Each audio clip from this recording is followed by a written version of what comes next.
What's going on, knuckleheads? Welcome to the channel, and this is our post-fight live. I told you guys we're going to be going live after all the big fights. Also, excuse the boxes and everything going on in the background. We are in the middle of a relocation.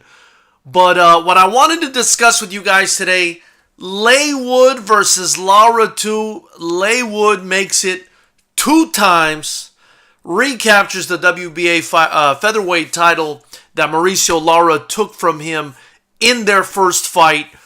And the crazy part is that Michael Conlan lost by knockout to Luis Lopez on the same night. You know, a part of me, and I predicted that Conlan would win by decision, and I predicted that Wood would win by decision, and we'll get to, both of those in a moment.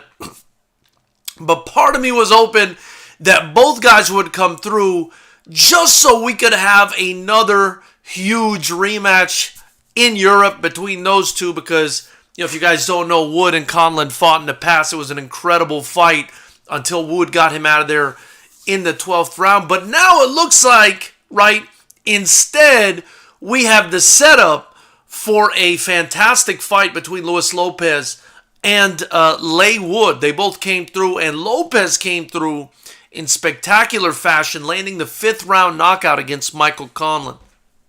And, this is kind of what I want to say about the Conlan versus Lopez fight, right? Lopez, I just thought Conlan would get the job done because he's more of a technical fighter. Of course, he's got that boxing pedigree.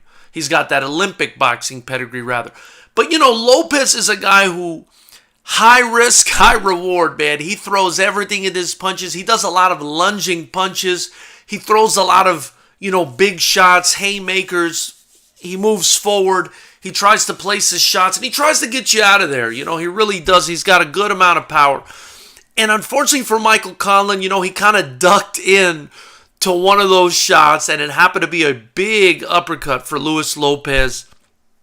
And it was kind of sad watching Michael Conlan go out like that, especially when I picked him. But, man, all credit to Luis Lopez for landing that shot. I mean, Conlan does now appear to, at the very highest level at least, be susceptible to these one-punch knockouts. You know what I mean? He's going to have to shore up his defense, because this is the second time, this time in the Leigh Wood fight, where he allows a shot, a devastating shot, to get through. And I think he's going to have to think about his strategy moving forward, where he's not going to want to be going toe-to-toe, and he's not going to want to be, in range of these big power guys. And so it's sad to see him lose. I got that prediction wrong. That kind of made me sadder too, but hell of a job by Luis Lopez. And I also wanted to say that with regards to the Leigh Wood-Mauricio Lara fight, look, I thought Leigh Wood was in control in the first fight till he got caught. That's why I thought he was going to win this fight. In this fight, I thought he was even more in control. I just thought his boxing was superior to Lara's, and that's why I picked him to win the decision in this fight. Leigh Wood just seems to fight correctly. He's on the back foot. He's smart defensively. He won't get caught unless he gets tricked like he did last time against Lara. And, he just fought smart. He kept Lara at the end of his jab. Just superior judgment of distance, right, is what won this fight for Leigh Wood against Mauricio Lara and made him 2-time champ. So big shout out to him, and big shout out to Nottingham, England. But, it really is wild, because Conlan, to me, was the better boxer when Wood fought him, until he got him out of there in the last round, until Wood got him out of there in the last round. And the Conlan-Lopez fight was going pretty good until he got caught.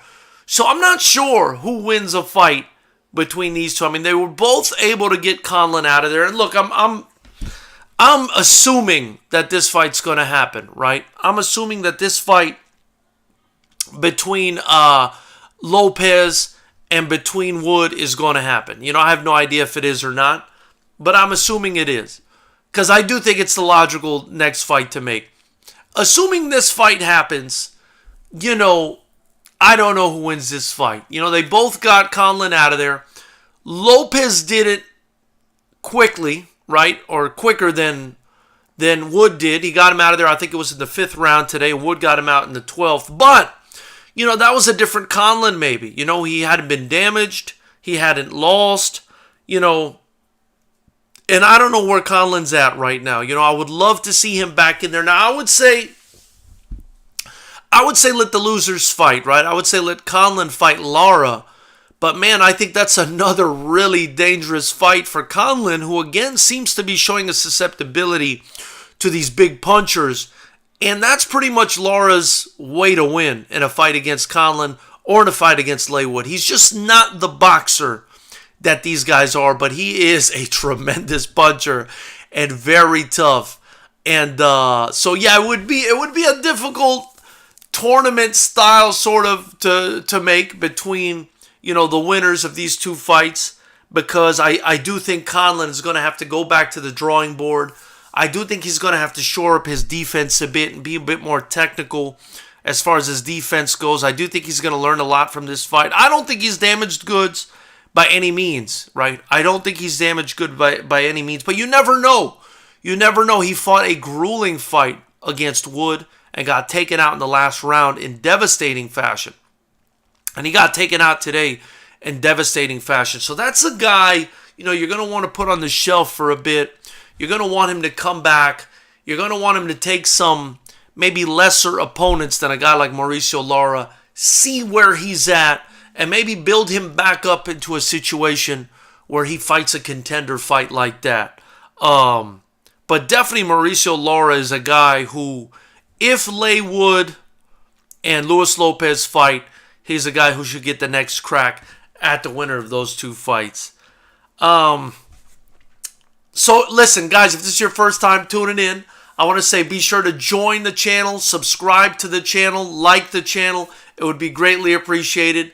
I'm trying to build this channel back up again. For a while, I was promoting, guys. For a while, during COVID, just so you guys know, in California, they didn't let us do anything as far as promoting goes. And I built the channel up, really, I built the subscriber base up based on us just talking about boxing, talking about the fights. And, I've taken sort of a hiatus, I guess you can say, and concentrated on building the channel behind the promotion. Now we're kind of stepping away from the promoting. I've tried it for a few years. I want to say it was pretty successful. But what I love, my passion, is talking about boxing, watching boxing. I hope you guys can join me and help me continue to grow the channel. Any comments, any suggestions you have, drop them in the link or drop them in the comment section below. Drop them in the live chat, and I greatly appreciate it. And of course, any super chats or super thanks or any purchases of merchandise or anything else you do to help me grow the channel is greatly appreciated, because I'm going to be bringing you guys a whole lot of content going forward. So we got Jeffrey DeRowan in the chat. Appreciate you being in here, man. He says, glad you said that. People think a few losses, all of a sudden the fighter's done. That's not the sport. Listen, Jeffrey, I couldn't agree more. I couldn't agree more, and I would say, and I'll echo something I heard someone else say. All right, this is something I heard Shannon Sharp say. I think that's the Mayweather effect.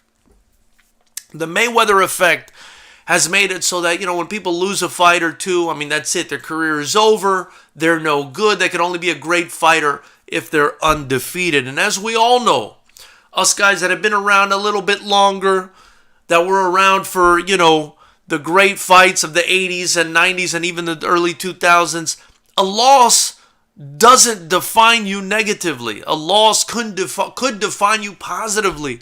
How you return and come back from adversity, is a massive indication of your character as a fighter. And people absolutely love a comeback story. And, I think that's the allure of boxing, really. To go undefeated, by picking and choosing certain opponents at certain times, it's not something I respect or I'm as interested in as a fighter who, picks himself off the floor, dusts himself off, and comes back. And, listen, Michael Conlan is a young man.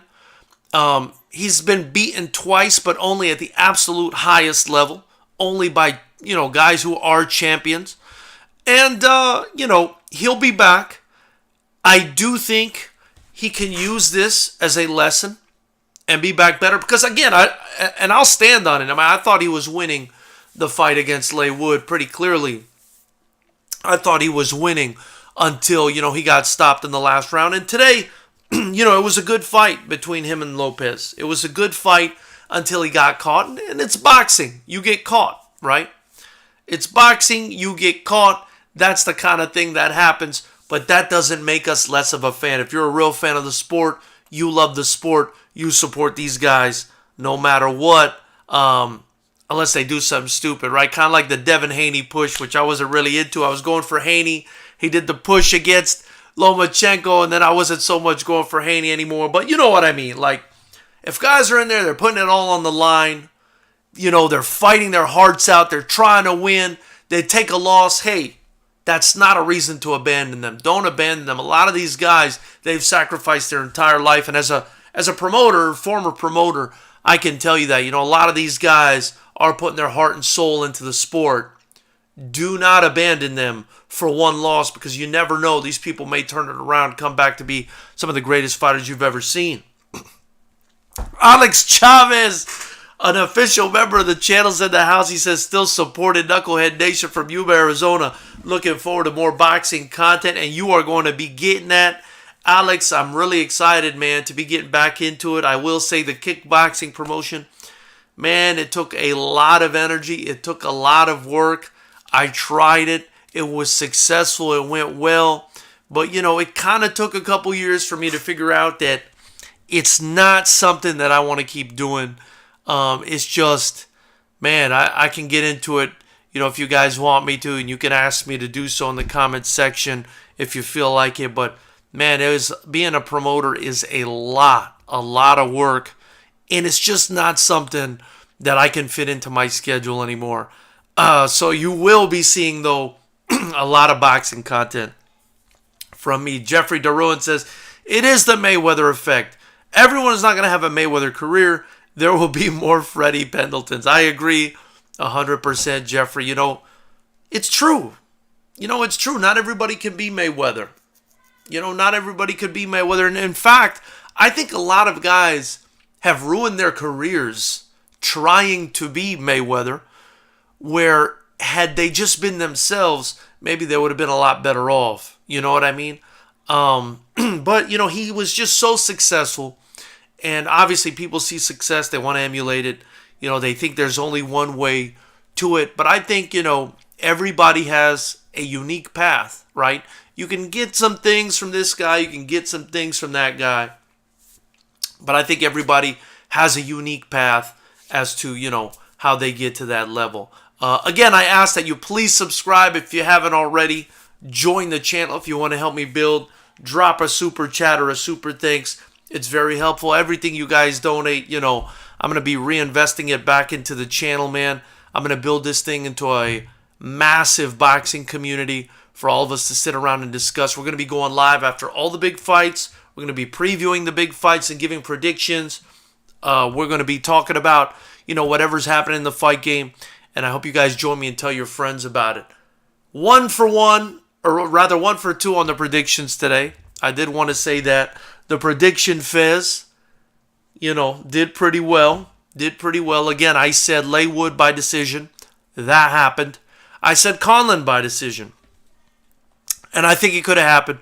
But the man got caught. And not taking anything away from Luis Lopez. The guy's a beast. And deserved what's coming to him. Also, I heard, you guys, that Lawrence Okoli lost his cruiserweight title today against Chris Billum-Smith in what was a very wonky fight, I'm hearing. There were points deducted. I'm hearing he got knocked down, did Lawrence Okoli one time. This really did not go his way. And I almost want to say, that maybe this is some sort of Eddie Hearn curse, man. Don't mess with Eddie Hearn. Stay on the roster, or you might end up with a big old L on the back of your career. But either way, listen, even Okoli, man, I think the guy's a beast. I think he'll come back. I think he'll do just fine. And Jeffrey said, that Okoli fight was a shocker. Hadn't seen it, but, well, yeah, I mean, You know, I expected that guy to just beat everybody. He's just so long and gangly. I don't even see how you get in on a guy like that. But, you know, kudos to Chris Billum-Smith. I mean, if he was able to get it done, hey, good on him. Good for him. Fair play to him, like they say across the pond. But anyway, knuckleheads, listen, appreciate you guys joining me for this quick live. We're going to be going live in the future again after all the big fights, so tune in on Saturdays live. We may go live one more time during the week. We'll figure out when is the best time for all of Knucklehead Nation to jump in on that. And we will be covering boxing in a lot more detail, so definitely stick to us, stick to the channel, subscribe, like, and join. I look forward to hearing from you guys soon. Don't drink and drive. We'll talk soon. Thank you, Jeff.